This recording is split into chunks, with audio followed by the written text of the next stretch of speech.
Hey, coffee and espresso lovers, Mark here from Whole Latte Love. If you're new to milk-based espresso beverages, you will want to check out this encore presentation of our most popular video of all time, which has about 4 million views. It shows you in detail how to froth and steam milk for latte art, cappuccino, and more, and goes through the recipes for all the popular milk-based espresso beverages.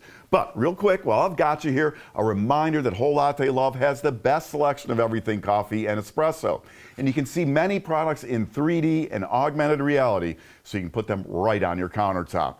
And if you're looking to save, check out the sale page at Whole Latte Love for Black Friday and Cyber Monday deals going on now and for the rest of the holiday season.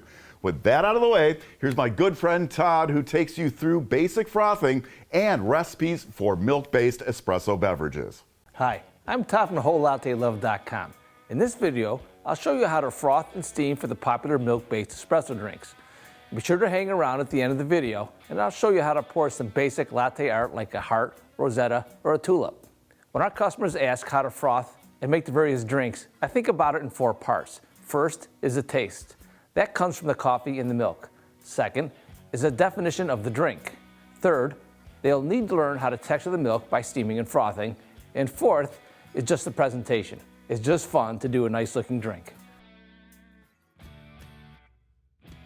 Good coffee that is properly brewed is always on the top of my list. Next is the type of milk used. Whole milk can be really sweet and give a texture that results in a smooth and creamy mouthfeel. It also mixes nicely with the espresso. When you start lowering the fat content, you'll lose some sweetness, but the milk will hold more air, so a lower fat milk will be okay for a cappuccino. The ratio of milk to espresso is a personal preference. We'll talk some general guidelines, but in the end, it should be what you like. Here's the tip. If you have a very good and fresh coffee, you may want to have more espresso and less milk. If a coffee is not so great, then you may want to reverse the ratio and use more milk. So let's define the drinks.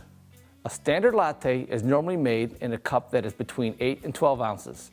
It consists of a double shot of espresso and some steamed milk with a little bit of froth on it. We like to froth the milk in such a way that we inject only a small amount of air into the milk. I recommend frothing to a temperature of about 140 degrees for the best flavor. If you get much hotter than that, you'll lose the texture and the flavor. A smaller latte, which I really like, is called a flat white, which is a latte made into a cappuccino cup. I like this because I do a few of them throughout the day, and my doctor really doesn't want me to ingest 24 to 32 ounces of whole milk every day. A cappuccino, by definition, is 1/3 espresso, froth milk, and steam milk made into a 5 to 7 ounce cup. Frothing your milk for a cappuccino is almost the same as a latte. The difference is that with the cappuccino, you inject air into the milk for a longer period of time. Your final milk temperature can be the same, but when you get it done, you will have more air, so the milk will separate a little bit better.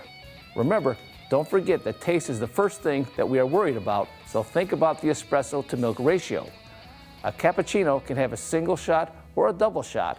Try both and see what you like best. By definition, a cafe macchiato is an espresso marked with foam. This drink is normally appreciated by those who are espresso drinkers and want to add a little sweetness and texture from the foam.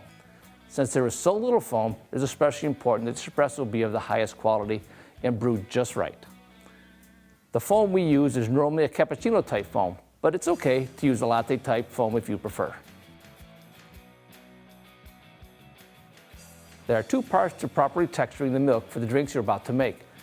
When texturing your milk, you always start with cold milk into a cool frothing pitcher of the proper size with your proper amount of milk. Start by adding milk up to where the spout starts. I like a 12-ounce Rattleware latte art pitcher for any drinks under 7 ounces. For drinks from 7 ounces up to 12 ounces, I'll use a 20-ounce pitcher. Always do the frothing part of the milk by injecting air into the milk while the milk is cold. When you get to the desired amount of froth, then bury the tip and just steam it up to your desired temperature. Okay, we're making a latte. First thing to do, always purge any water or condensation out of the steam wand. Then you put the wand into the pitcher. Use this spout on the pitcher against the wand as a guide. Put the tip just below the surface, then open your knob all the way. Now lower the pitcher down and you hear a little hissing sound.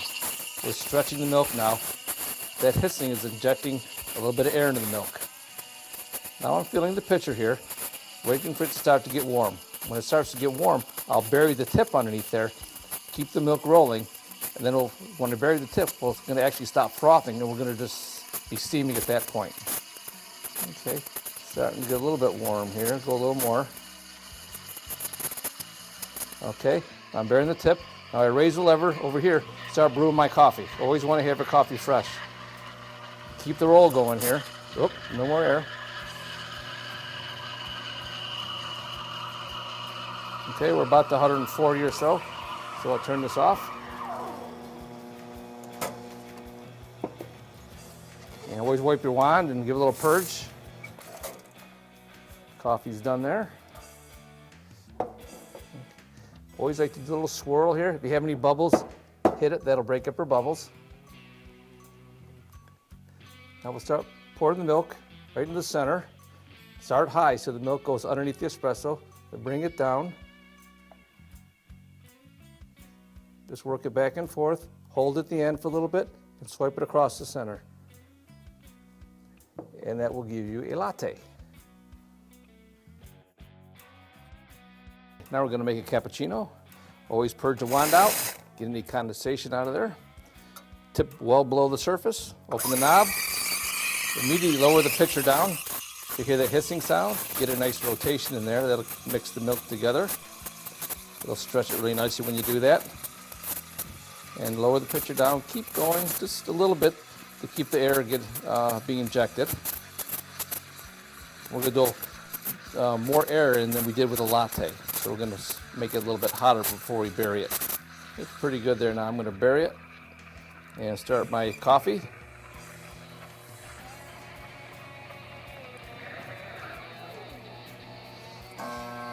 Okay. And we'll wipe our wand down. Purge that out. Okay, you can see this is thicker than it was for the latte. This was done. And this we're just going to kind of pour it right down the center. I'm not going to make any fancy designs on it.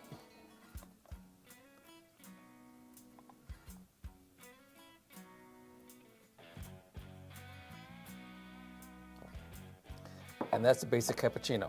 I like having the coffee rim around the outside of it like that. Now that you know how the drinks are made and how to froth for each, let's go over some basics and how to make them look nice. First, let's do a latte. Based on my many conversations with customers, I know that most folks want to make a rosetta or maybe a tulip or a heart. I'll walk you through these three types. So I'm going to show you how I do some latte art. I'm not a professional, I'm not a barista on the bar all the time. Basically, I'm a hobbyist. I do this maybe 2 or 3 a day, maybe 3 times a week. And so you can do this yourself, you can learn how to do it, so take a look.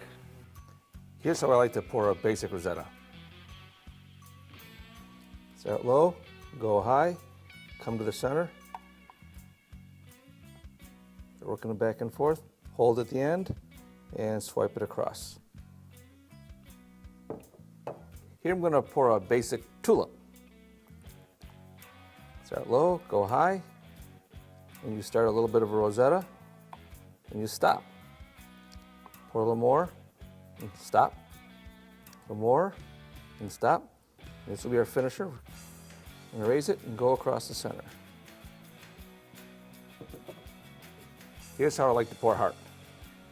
Start high in the center, and then bring it down low. And hold, and swipe it across. With the cappuccino, I like to pour it in such a way that the foam fills in the center and leaves a ring of coffee around the outside. This will require some practice, and the milk texture has to be just right. The cafe macchiato is very simple. Froth the milk to the texture you want, and then pour it. And you can also try and make this one look nice. That's the basis of the latte, cappuccino, and the cafe macchiato. Just remember these 4 considerations, and you will get it nailed down pretty quickly. First, make it taste really good. Use good coffee, brewed correctly. Second, decide what drink you want to make and focus in on it. Third, really pay attention to the texture of the milk, and I mean really focus in on it. And fourth, and probably the least important, try and make it pretty. I'm Todd with WholeLatteLove.com. Thanks for watching, and we hope to see you back here soon for more on everything coffee. Want to learn more? Subscribe now so you'll know about the latest videos on everything coffee from Whole Latte Love.